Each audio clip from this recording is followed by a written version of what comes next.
So we're going to continue our lesson on the periodic table, and we're going to begin contrasting metals and nonmetals.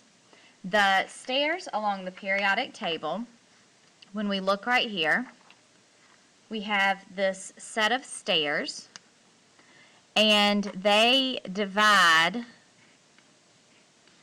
what are the metals over here, metals like copper, zinc, iron, Ag, silver, Au, gold, Pt, platinum, lots of common metals that we know of, from the nonmetals over here, like neon, fluorine, oxygen, nitrogen, carbon, sulfur, chlorine. These are nonmetals.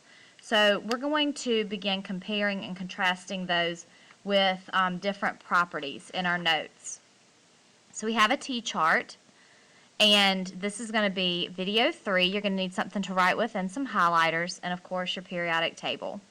So go ahead and highlight properties of metals and nonmetals, and we have metals over here and nonmetals over here.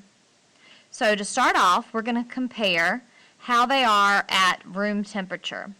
So metals are typically solid at room temperature, except for mercury, Hg, which is a liquid.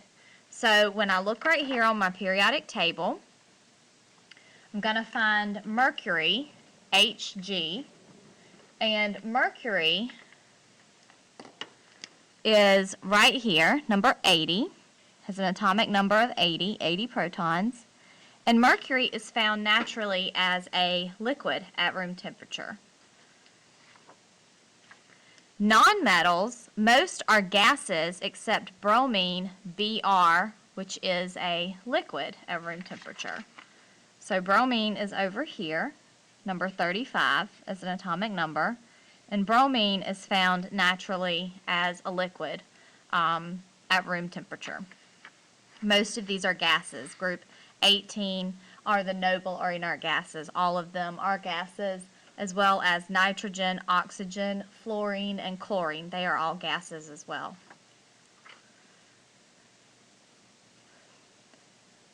Okay, metals are malleable.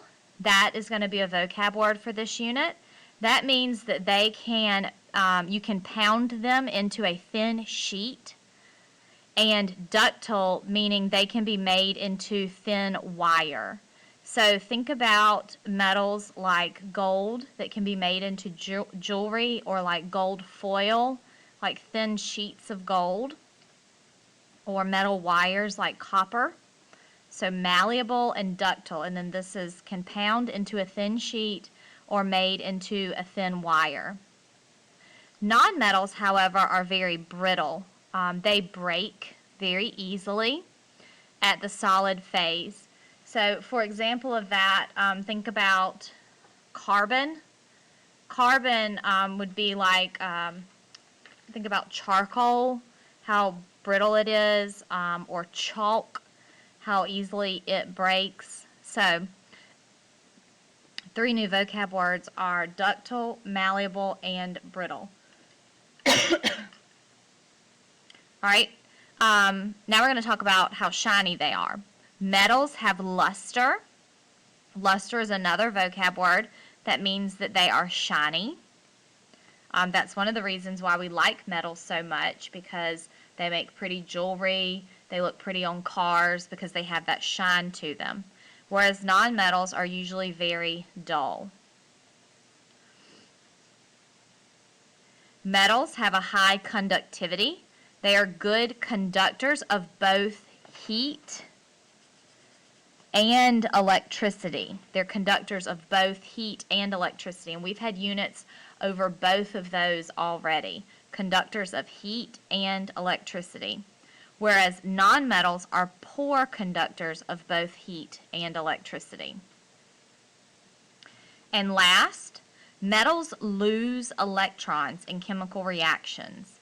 They are the losers in the reactions, or we could say in a nice way that they give the electrons away. Whereas nonmetals are the takers. They are going to gain electrons in chemical reactions. Okay, so take a minute, make sure that this chart is up to date. and then we're going to fill in this little bottom section. Okay, so we're going to talk about some specific groups on the periodic table, and I'm go into more detail in the next video over these. So next we have the alkali metals. That is group 1 on the periodic table.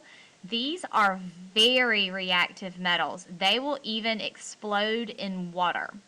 And this group is lithium, sodium, potassium, rubidium, cesium, and francium on the periodic table. So they are located right here. This is group number 1. Hydrogen is not included with them. Hydrogen's kind of special and in his own little category. But lithium, sodium, potassium, rubidium, cesium, and francium are considered group 1 alkali metals. Very reactive, will even explode in water. Then we have the metalloids. Those are the elements along the stairs. Remember the stairs that we talked about earlier, right there in green. They have properties of both metals and nonmetals. They're kind of like a hybrid because they are along the stairs, and they are boron, silicon, germanium, arsenic. Sb is a weird one. That's antimony, tellurium, polonium, and astatine. And those are right here along the stairs. You'll notice that one has been omitted, and that is number 13, aluminum. Aluminum is not included as a metalloid because aluminum acts like a metal all the time. So he is just considered a regular old metal. He is not a metalloid. I mean, think about aluminum foil or aluminum cans. That's pretty characteristic of a traditional metal. So aluminum is not included in a metalloid. Next we have the halogens, group 17. So they are located right here, group 17, this column on the periodic table. Think about your halogen light bulbs. They're the ones that have the coils that are filled with the halogen gases. So these are the most reactive nonmetals, and they are fluorine, chlorine, bromine, iodine, and astatine. If you said iodine is iodine, then they'd all rhyme. So fluorine, chlorine, bromine, iodine, and astatine. And they are in group 17. And then last, we have the noble or inert gases. They are right here, group number 18, this last column. Helium, neon, argon, krypton, xenon, and radon on your periodic table. These are the least reactive elements on the periodic table. They will not bond. And there's a chemical reason why they won't bond. It has to do with them having all the electrons that they want, and they don't want to gain or lose anymore. They're perfectly happy the way that they are. But our little memory trick for that is they are noble. They are nobility. They don't want to interact with the peasants, with the others on the periodic table. So the noble or inert is a fancy word for unreactive, gases, they don't bond. You'll never see them in chemical reactions in chemistry. So we have helium, neon, argon, krypton, xenon, and radon. A thing that I want you to note on your paper is that when it comes to the most reactive metal, out of the alkali metals, the most reactive metal is francium.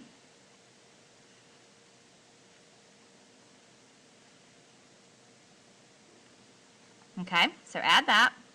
And when it comes to the most reactive nonmetal, that's fluorine.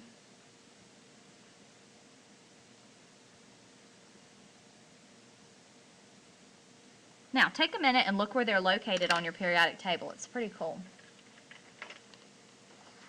So, the most reactive, get all of this in the camera. The most reactive metal is here, all the way at the bottom of the alkali metals. The most reactive nonmetal is all the way at the top of the halogens, the nonmetals. The most reactive nonmetals is fluorine. So most reactive metal is francium. Most reactive nonmetal is fluorine, completely across from each other. Okay? So that is going to complete this section of notes. And the next thing that we'll be doing is working on that blank periodic table. So let your teacher know if you have any questions.